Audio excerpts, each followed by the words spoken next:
In our lifetimes, we have all written at least one story. All of us have written at least one story. That story is our own story.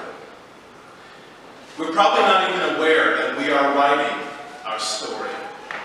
But we began writing this life script from the day that we were born, and we continue to write it, chapter by chapter. The theory of life scripts was developed by a Canadian psychiatrist known, his name was Eric Berne, in the 1960s, and Berne was a student of Freud's.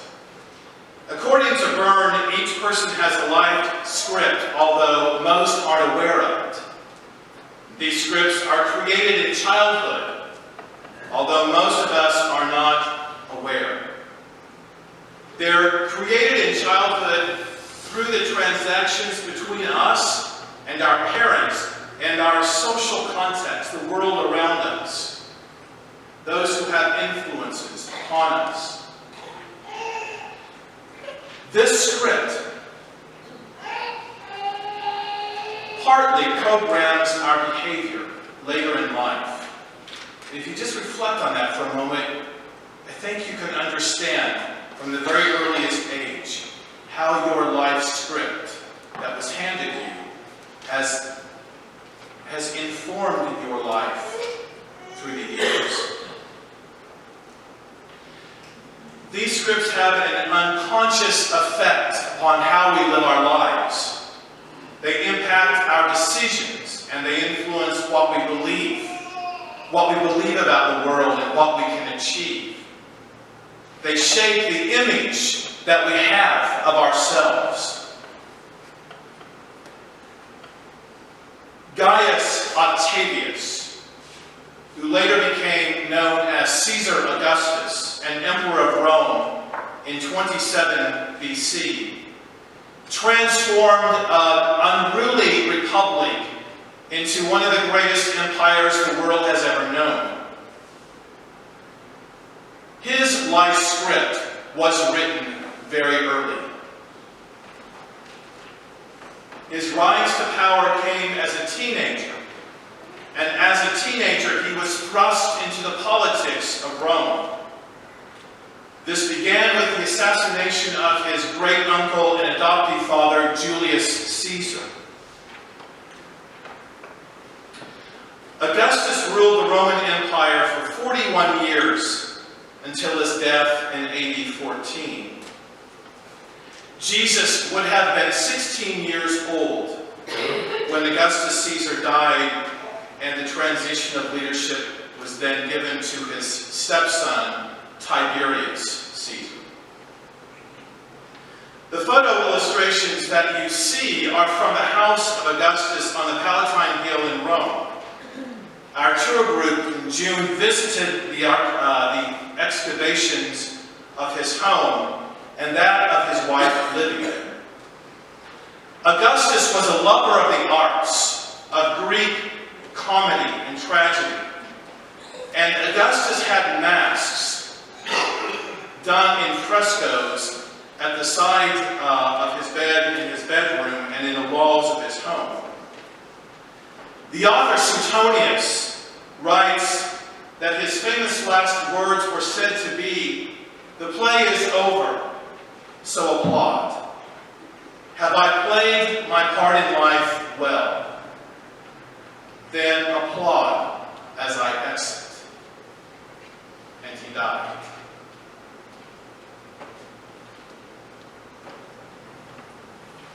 One of the best known events in the life of Jesus is his famous Sermon on the Mount, found in the Gospel of Matthew. This sermon covers nearly 3 full chapters of Matthew's Gospel, chapters 5, 6, and 7. It's really not a sermon. It's more a collection of Jesus' sayings and summary of what Jesus lived and taught and the values that he lived out in his life. Sort of his life script. Jesus begins this famous Sermon on the Mount with a set of Beatitudes, which is a Latin word that comes from the Greek and Hebrew that means blessing or happy. There is a lovely Franciscan chapel that you see in the picture not far from the Sea of Galilee that commemorates this sermon or these teachings. This chapel is 20th century beautiful chapel, but it was built nearby a 4th century chapel, which is the earliest time chapels were built in the ancient world because Christianity was not legalized until the 4th century.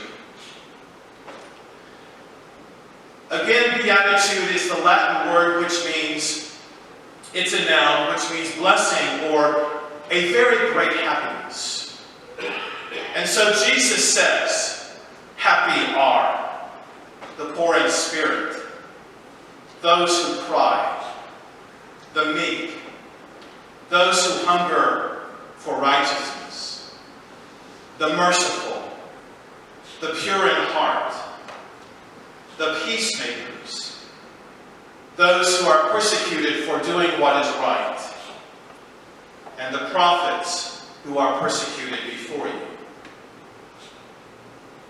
Well, Jesus, with a couple of exceptions on this list, it doesn't sound like a list that would bring much happiness to us, does it?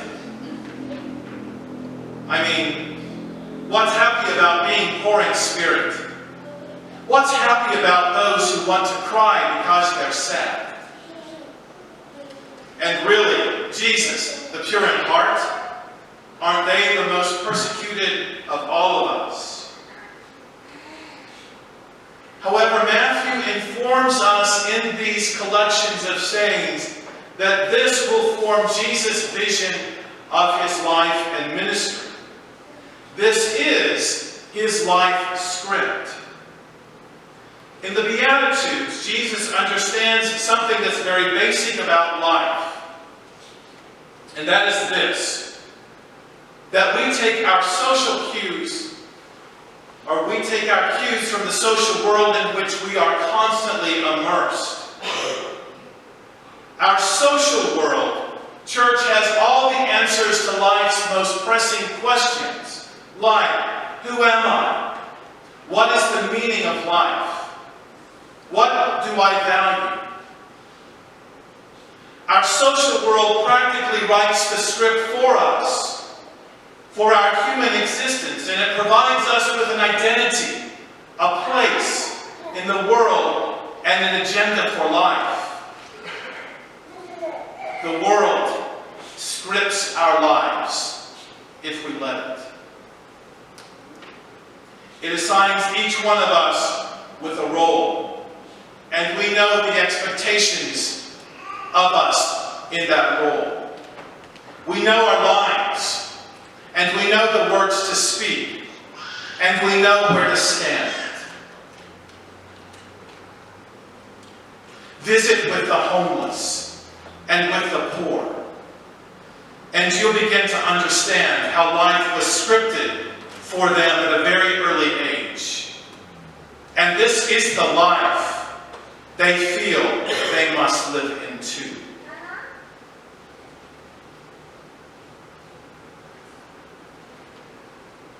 Jesus looks out at the crowd of people gathered in this beautiful space near the Sea of Galilee. And Jesus sees men and he sees women. He sees Jews and non-Jews. He finds rich and poor. He looks and he sees those who are free and those who are servants.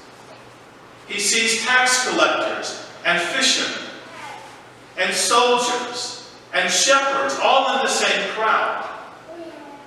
And he calls the crowd to give up their lives, to give up their script, and to receive the new life that is found in the empire or rule of God.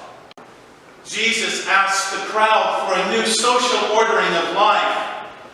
Giving up the script is the point.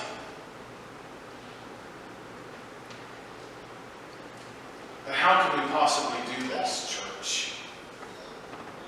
How can you and I possibly give up the script?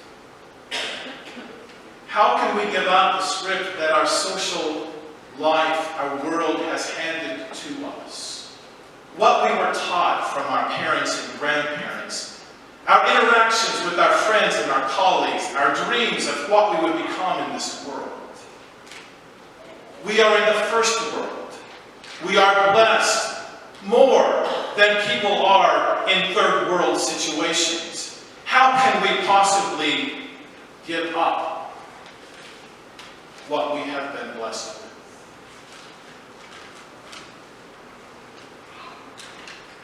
Many of us are already happy. We are already blessed. And we don't desire a new script. But Jesus drew his followers from the extreme margins of a very different social world. Unlike the world that you and I are a part of. Jesus drew his followers from Samaritans who were despised and Gentiles who were non-Jews, who had no place inside the Jewish world. Jesus drew his crowds from tax collectors like Matthew and Zacchaeus, or sinners like Mary Magdalene, or beggars, lepers, those who came to him with questions like Nicodemus at night. These were the people that Jesus shared time with. He was one of them. They were expendables. People who fell through the cracks. And their life script gave them nothing to hang on to.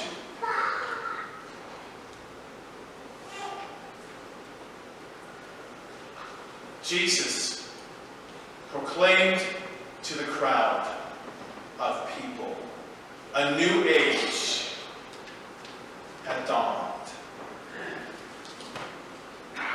And that in this new age would be found the empire of God. And in the empire of God, there is a new script to follow. And this was good news for the people. The Gospels present us with Jesus, a man on a journey. He doesn't stay still.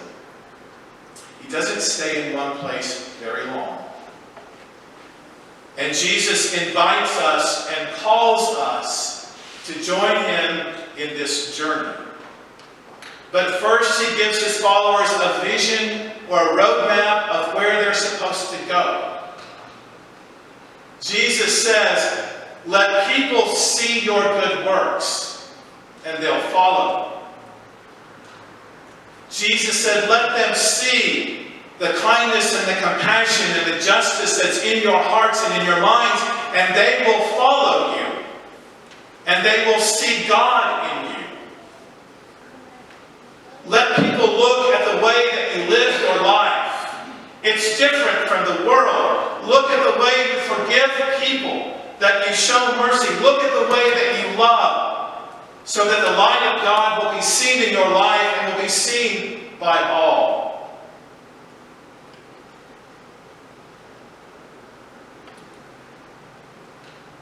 We can't live in a world that we can't see. But Jesus shows us, enlightens us to see this new script, to see this new world that's dawning in our midst. So Jesus gives us a vision of this beautiful world, this beautiful life, that takes the form in the sound of his voice and in the actions of his life. Church, you are blessed. Church, you are happy. But don't take your cues from the world that is around you. Don't measure happiness by the way that the world teaches us to measure happiness. Measure happiness in the way that you follow Jesus on the journey. Because Jesus is handing us a new script.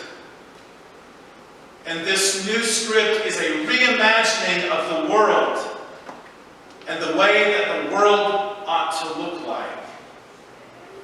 And how you and I, church, can be a blessing to those who see us. We invite you to come and join us on the journey. A journey that sometimes doesn't take us very far out the doors of this church. But it's a journey that calls us, wherever we go, to shine forth with the happiness